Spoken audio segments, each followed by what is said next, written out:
गाडगेनगरचे जी team आहे त्याने अतिशय चांगलं काम केलेलं आहे। माननीय CP सरांच्या आदेशाने मोटरसायकल चोरीचे गुन्ह्याचे डिटेक्शन संदर्भात सर्वांना सूचना दिल्या होत्या।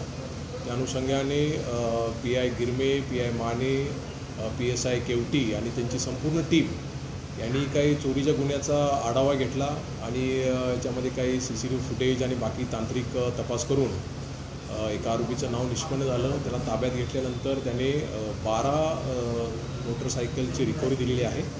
त्यामध्ये 7 जे मोटरसायकल चोरीचे गुन्हे दाखल आहेत गाडगेनगर पोलीस स्टेशन हद्दीमध्ये आणि एक आहे राजापेठ आणि कोतवाली आणि बाकी ज्या 3 मोटरसायकल आहेत त्याचा चेसिस नंबर आणि इंजिन नंबरवरून सध्या अधिक तपास त्याचा सध्या सुरू आहे। एक आरोपी आहे त्यामध्ये अटक केलेला आहे। त्याचं नाव सय्यद मोहसिन उर्फ राजा सय्यद अजीज हा काजीपुरा अंजनगाव सुरजीचा आहे आणि याचं रेकॉर्ड सध्या काही मिळालं नाही, पण आम्ही सध्या त्याचं रेकॉर्ड बाकी इतर पोलीस स्टेशनला आहे का याच्या संदर्भात चौकशी सध्या सुरू आहे। यामध्ये अधिक तपास आरोपीकडं सुरू आहे। त्यामध्ये अजून काही गुन्हे किंवा अजून आरोपी निष्पन्न होण्याची दाट शक्यता आहे। त्या अनुषंगाने सुद्धा सध्या तपास सुरू आहे।